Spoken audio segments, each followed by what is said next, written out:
Welcome to the Deep Dive. We're here to plunge into fascinating sources, pull out those core insights, maybe some surprising facts too.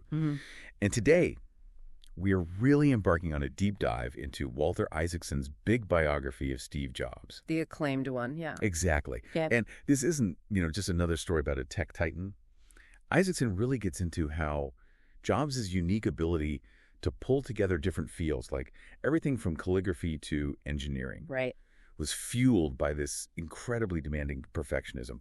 It pushed boundaries, sure, but often, at a pretty significant personal cost to the people around him. Yeah, that comes through loud and clear. So the book feels less like just a story and more like a case study almost into the sometimes uncomfortable truths behind, radical innovation. Exactly. And I think our mission here for this deep dive is really to pull out the most impactful insights from what is a very comprehensive, deeply researched, and pretty unvarnished portrait. Unvarnished is a good word for it. We want to help you understand that duality of his genius and, yes, his often difficult, challenging nature, and look at how those things were kind of intertwined. What really struck me is how the book even happened. Yeah. So Jobs finds out about his cancer in 2003, knows his time might be limited, and he personally asks Isaacson, who, wrote about Einstein, Ben Franklin, these huge historical figures, Right, big names, to write his life story. Yeah. And supposedly grants him complete unfiltered access. Now, knowing Jobs and his, let's say, legendary need for control. Yeah, just a bit. Do you really think Isaacson got the fully unvarnished truth? Or was Jobs maybe still subtly steering things even then? That's a really fair question. And Isaacson does talk about it a bit in the book. I mean, Jobs obviously had this incredibly powerful presence. Hard to ignore. Definitely. But Isaacson was apparently very clear from the start that Isaacson, had full editorial control. And he didn't just talk to Jobs. He interviewed, over 100 people? Yeah. Friends, family, rivals, ex-partners, you name it. And he did interview Jobs himself something like over 40 times. Okay, that's thorough. It really is. And that commitment to checking things, to getting multiple perspectives, that's what makes the book so valuable, I think. It let Isaacson present something balanced. It's not, hero worship. Right, not a hagiography. Exactly. But it's also not just a takedown piece. It ends up being this really nuanced look at a guy who, honestly, even being so famous, was still kind of an enigma. And Isaacson lays it all out chronologically, which certainly makes it easy to follow along. Yeah, that helps. From his adoption, early life, founding Apple, the whole Macintosh story, then getting pushed out. Dramatic times. Oh, yeah. Then creating NXT and Pixar, the big triumphant return to Apple, and then finally his battle with illness. Right. A full arc. But looking at that whole timeline, was there a specific moment or maybe a phase in Jobs' life that you found particularly revealing in Isaacson's telling? That's a good one. For me, it might be that period after he was kicked out of Apple the first time. The wilderness years. Sort of, yeah. Founding NXT, buying Pixar.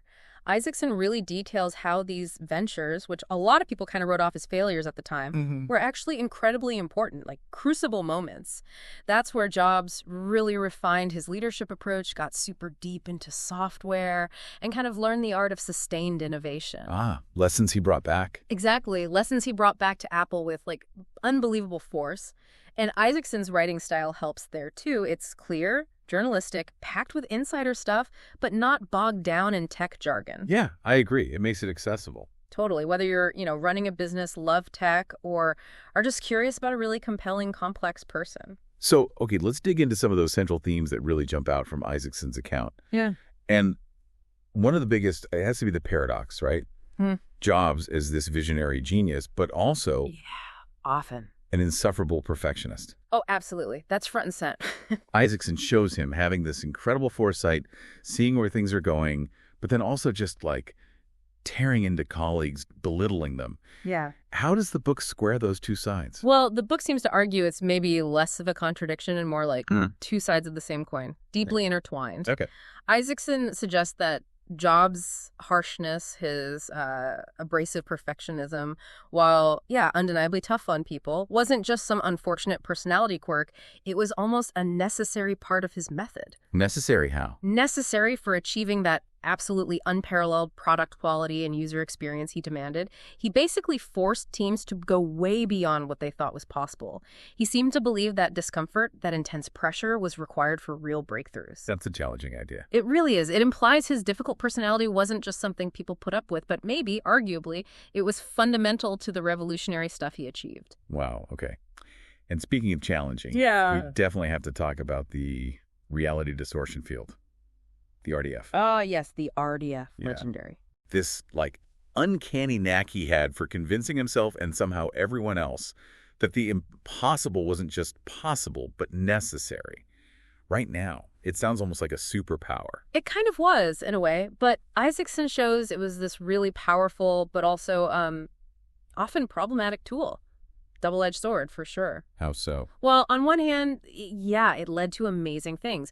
Pushing engineers to create stuff they literally said couldn't be done. Making a phone work perfectly without a stylus back then. Right, seemed crazy at the time. Totally. Yeah. But the other side was, it created totally unrealistic expectations sometimes. It led to him publicly dressing people down. It alienated a lot of collaborators over the years. So it fueled the innovation. Yes, but the biography is pretty clear. It came with significant human cost. Okay. Another huge theme for me was his just relentless obsession with aesthetics and with end-to-end control. Oh, absolutely central. He was adamant that hardware and software had to be integrated, perfectly seamless, which was so different from the whole modular PC world back then. Completely different philosophy. And you could really see his influences, like his appreciation for Bauhaus design, that time he studied calligraphy. It's the Zen Buddhism influence, too. Right, all reflected in products that weren't just functional, they were genuinely beautiful objects. Precisely. And that obsession went down to the tiniest details, things nobody would even see, like the layout of the circuit boards inside the Mac. He cared about that? Oh, yeah. Insisted they had to look good, be elegant, even though the user would never open the case. Or think about the unboxing experience, the feel of the box, the way things were arranged. That is something Apple is still known for. Exactly. His belief was, every single detail, seen or unseen, contributes to the overall user experience, that intense level of control, that craftsmanship, that intuition. It was core Apple. It made the products just work in a way that, honestly, competitors really struggled to copy.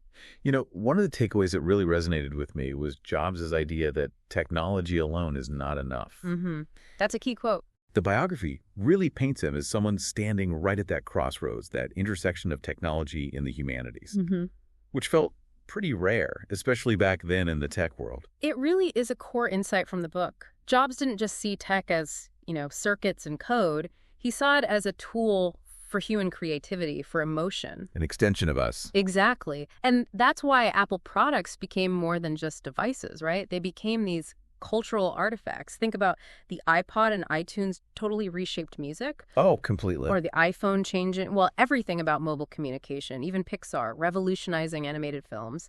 He wasn't just building gadgets, he was crafting experiences, deeply integrated into our lives, driven by this almost innate understanding of what people desire, what feels right, what looks beautiful. And Isaacson also really doesn't pull punches when it comes to Jobs' personal life, which was often messy. No, he doesn't shy away from that. From denying his daughter Lisa's paternity early on to how he could just dismiss people, colleagues.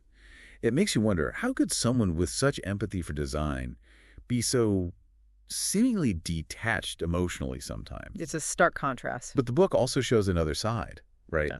Especially later on. A softening, maybe? Deeper affection, particularly with his wife, Laureen Powell Jobs, and finding his biological sister, Mona Simpson. Yes, that evolution is there. That human dimension feels really important. It reminds you that even these monumental figures are still just people. Complex, evolving, dealing with their own stuff. Absolutely. And that exploration of his personal journey is crucial. His leadership style was also, let's say, unconventional, highly intuitive, famously rejecting market research. Right, trusting his gut. Always trusting his gut. He was demanding, often dictatorial, no doubt about it.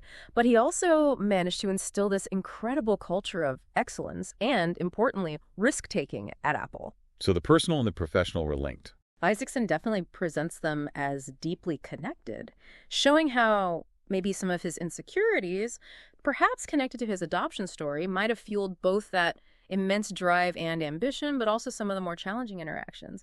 It really works as both an inspiration, look what's possible, and maybe a bit of a cautionary tale about that kind of intense leadership. And then, towards the end, as Jobs is facing his cancer, Isaacson describes this shift.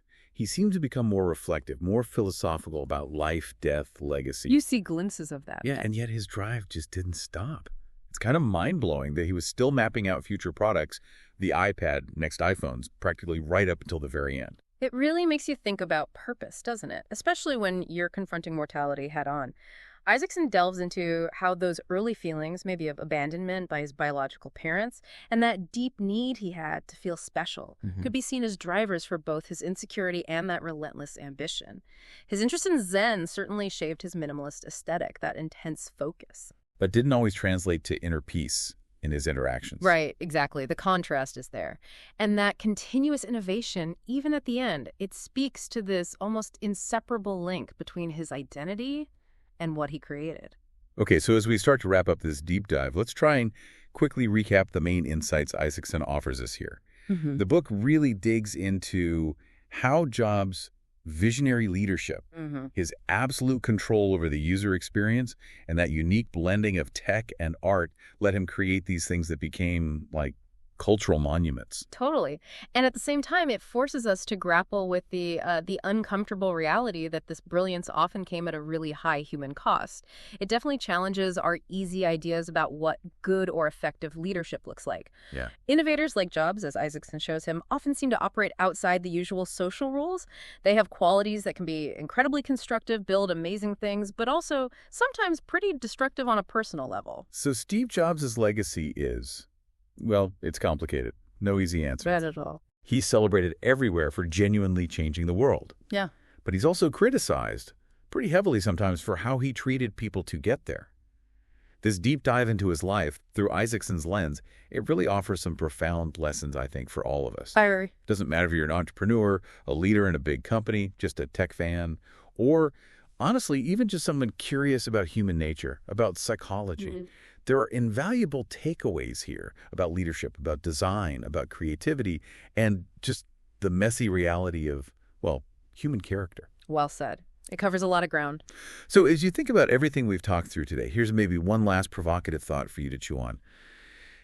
If incredible creativity, like we saw with Jobs, can emerge from leadership that's often authoritarian, that's really demanding, does innovation actually need that kind of path? Or is there maybe another way? Can you get similar breakthroughs without that kind of documented human cost? And what does that whole question mean for future leaders who want to make their own dent in the universe? Yeah. And if you enjoyed this, please do like, share, and subscribe. We really appreciate it. Thanks for tuning in. And we look forward to having you join us for our next deep dive.